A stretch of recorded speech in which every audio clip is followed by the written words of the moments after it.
Assalamualaikum warahmatullahi wabarakatuh. Perkenalkan, nama saya Lala Rizky Harisafira, NIM 2010411146. Saya dari Universitas Muhammadiyah Jember, Fakultas Ekonomi dan Bisnis Prodi Manajemen. Perkenalkan, nama saya Kiki Arista Wahyuning Tias, NIM 2010411153 dari Fakultas Ekonomi dan Bisnis Universitas Muhammadiyah Jember, Program Studi Manajemen. Perkenalkan, nama saya Alula Salsabila Putri, NIM 2010411159, Prodi Manajemen, Fakultas Ekonomi dan Bisnis Muhammadiyah Jember. Perkenalkan, nama saya Muhammad Santrisya Anulullah Tafa Pratama. Perkenalkan, nama saya Eko Novaida Irawan, NIM 2010411170 dari Universitas Muhammadiyah Jember, Fakultas Ekonomi, Prodi Manajemen. Perkenalkan, nama saya Rifki Afaresi, NIM 2010411177. Saya dari Universitas Muhammadiyah Jember, Fakultas Ekonomi Prodi Manajemen. Yang pertama yaitu perusahaan perseorangan, yang merupakan bentuk bisnis paling sederhana, sebab kepemilikan usaha hanya dikuasai oleh satu orang saja. Setiap orang memiliki hak untuk mendirikan sebuah bisnis personal dan tidak ada larangannya. Umumnya, perusahaan perseorangan ini diminati oleh penggiat bisnis dengan budget terbatas atau bisnis modal kecil dengan sumber daya seadanya. Dalam peraturan hukum Indonesia, tidak ada aturan khusus mengenai perusahaan perseorangan. Oleh karenanya, sangat mudah karena bisa didirikan tanpa membutuhkan izin khusus. Selain itu, pembubarannya juga mudah sebab pemilik tidak butuh persetujuan dari pihak lain. Namun, biasanya pemilik usaha ini memakai bentuk UD atau usaha dagang. Beberapa ciri dari perusahaan perseorangan ini antara lain dimiliki oleh individu atau keluarga, mudah dikelola, modal kecil, nilai jual dan tambah usaha biasanya kecil, dan kelangsungan bisnis bergantung pada pemilik. Kelebihan dari perusahaan perorangan adalah pemilik hak penuh dalam mengambil keputusan. Selain itu, semua keuntungan yang didapat juga hak mutlak milik pengusaha tersebut. Kemudian, dengan mendirikan perusahaan perseorangan, maka rahasia perseorangan akan lebih terjamin. Kekurangan dari perusahaan perorangan adalah disebabkan besarnya tanggung jawab yang harus dipikul karena pemilik bisnis. Hal ini dapat berlangsung pada kelangsungan hidup usaha. Selain itu, implementasi rencana juga memiliki kemungkinan gagal karena semua aktivitas manajemen hanya dikerjakan oleh satu orang, yaitu pemilik. Itu saja. Selanjutnya yaitu perseorangan komanditer atau CV. Bentuk CV merupakan versi firma yang lebih berkembang di dalam persekutuan firma. Setiap pemilik modal akan ikut campur tangan dalam semua kegiatan di perusahaan. Sedangkan dalam perseorangan komanditer memungkinkan adanya sekutu pasif, di mana pihak tersebut hanya memberikan modal tanpa ikut menjalankan perusahaan. Kelebihan CV antara lain adalah cukup mudah didirikan, peluang terbuka lebar untuk mendapatkan modal besar, manajemen bisnis lebih teratur karena bisa membuat spesialisasi, mudah mendapat kredit. Kekurangan CV adalah salah satunya dikarenakan sebagian pihak akan terbebani tanggung jawab tidak terbatas atas piutang yang dibuat atas nama perusahaan. Selain itu, besar kemungkinan terjadi konflik internal dan modal yang sudah dimasukkan akan sulit ditarik. Perseroan terbatas. Perseroan terbatas adalah sebuah organisasi bisnis yang dinaungi oleh payung hitam hukum resmi. PT dimiliki oleh 2 orang atau lebih, dengan sistem di mana tanggung jawab hanya dibebankan pada perusahaan dan tidak akan dilibatkan kekayaan perseorangan atau pribadi di dalam bisnis aktivitasnya. Dalam perseroan terbatas, pemilik modal terbesar tidak diharuskan memimpin perusahaannya. karena posisi ini dapat diwakilkan kepada orang lain yang ditunjuk. Hingga saat ini, PT merupakan salah satu bentuk bisnis paling diminati di Indonesia. Selain dirasa aman oleh pemilik modal dan pemegang saham, landasan hukumnya juga sangat jelas. Koperasi. Koperasi berasal dari bahasa Inggris yaitu cooperation, yang jika diterjemahkan artinya adalah bersama. Sedangkan menurut pengertian pokok, koperasi adalah perkumpulan orang dan juga badan hukum yang bergabung untuk mencapai suatu tujuan dan kepentingan yang sama. Koperasi memiliki tujuan untuk menyejahterakan anggotanya. Sedangkan berdasarkan Pancasila dan Undang-Undang Dasar 1945, koperasi bertujuan mewujudkan masyarakat yang adil dan makmur, baik secara material maupun spiritual, dengan tetap mengaplikasikan prinsip-prinsip yang ada. Koperasi juga dikenal sebagai surat gerakan ekonomi dengan sistem masyarakat yang sama dilakukan atas dasar asas kekeluargaan.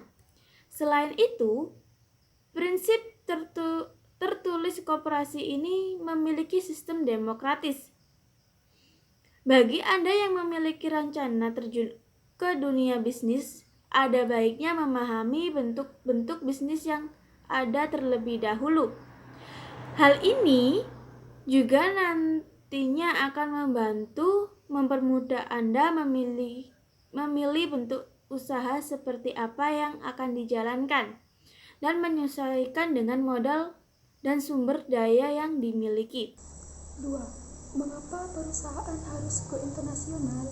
Pertama, jaringan akan semakin luas sehingga bermanfaat untuk penetrasi pasar di luar negeri. Kedua, mendorong perusahaan nasional meningkatkan efisiensi dan daya saing.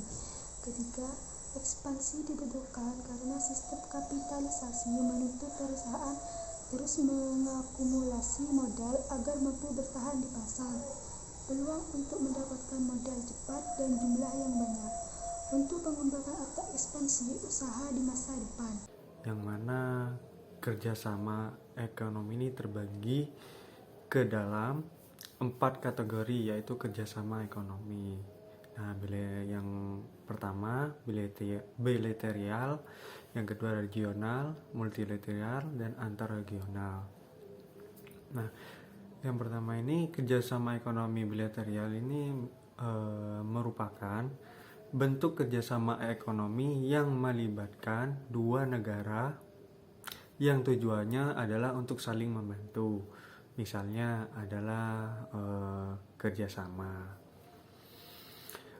antara Indonesia dengan Singapura atau Indonesia dengan Swedia, seperti itu. Nah, kerjasama ekonomi regional adalah kerjasama ekonomi yang diikuti oleh beberapa negara di wilayah tertentu. Contohnya adalah kerjasama ekonomi di negara Asia Tenggara atau negara-negara Eropa. Nah, yang ketiga, kerjasama ekonomi multilateral atau internasional adalah bentuk kerjasama ekonomi yang melibatkan banyak negara dan tidak oleh wilayah atau area tertentu. Contohnya kerjasama ekonomi multilateral adalah OPEC atau WTO dan IMF. Nah, kerjasama ekonomi antarregional ini adalah kerjasama ekonomi antara dua kelompok. Nah, kerjasama ekonomi regional ini seperti contohnya kerjasama antara ASEAN dengan MII. Ya, sekian dari saya. Wassalamualaikum warahmatullahi wabarakatuh. 4. Perdagangan internasional. Transaksi yang dilakukan oleh negara dengan cara tradisional berupa kegiatan ekspor-impor, neraca perbandingan antar negara, license of trade, adalah perbandingan jumlah ekspor dan impor dari suatu negara. Ekspor, impor, surplus mendapatkan ikon atau pendapatan pada neraca perbandingan. Ekspor, impor, devis pada neraca perbandingan. Neraca pembayaran Balance of payment adalah besar kecilnya arus kas keluar masuk pada suatu negara. Neraca pembayaran surplus terdapat pertambahan devisa negara. Neraca pembayaran devis atau yang terjadi pada pengurangan devisa negara. Leasing atau lease adalah sebuah bentuk hubungan kerjasama di mana pemilik hak dari sebuah kekayaan intelektual seperti hak merek, dagang, tani, copyright, desain, industri, dan lain sebagainya, membolehkan pihak lain untuk menggunakan salah satu dari hak yang dimilikinya dengan mengganti uang bayaran atau biaya.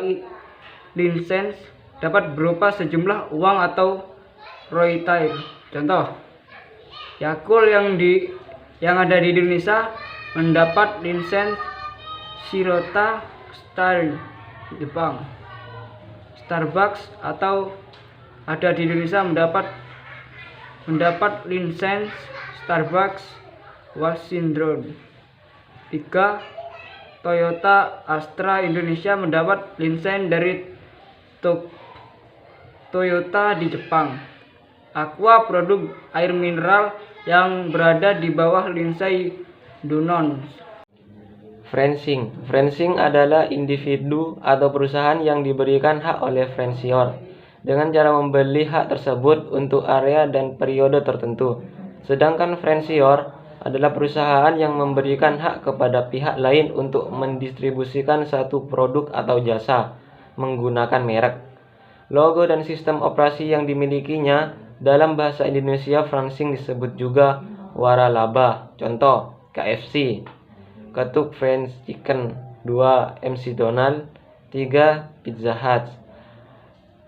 Multinational Corporation (MNC). Perusahaan multinasional MNC adalah sebuah perusahaan internasional atau transnasional yang berkantor pusat di satu negara, tetapi kantor cabang di berbagai negara maju dan berkembang. Sebuah perusahaan akan menjadi perusahaan multinasional berdasarkan keuntungan untuk mendirikan produksi dan kegiatan lainnya di lokasi asing. Perusahaan mengglobalisasikan kegiatan mereka baik untuk memasok pasar dalam negeri mereka dan untuk melayani pasar luar negeri secara langsung. Contoh, General Motors, Honda. 2. Coca-Cola. 3. Philips. 4. Volkswagen. 5. Exxon. 6. Nescafe. 7. Gilead. 8. Marlboro. Foreign Direct Investment (FDI). Foreign Direct Investment (FDI) adalah investasi asing langsung atau penanaman modal asing, di mana seorang investor pada lingkup perekonomian suatu negara menaruh minat pada bisnis di lingkup perekonomian negeri lain. Contoh, perusahaan yang melakukan penanaman modal langsung dari luar negeri adalah perusahaan Cargill Exxon, BP, Heidelberg Cement, Neunon, Rio Tinto, dan Freeport MC Moran. Sekian presentasi dari kelompok kami. Apabila ada kata yang kurang berkenan, mohon maaf. Wabillahi taufiq wal hidayah. Wassalamualaikum warahmatullahi wabarakatuh. Jangan lupa di like, comment, and subscribe. Bye bye.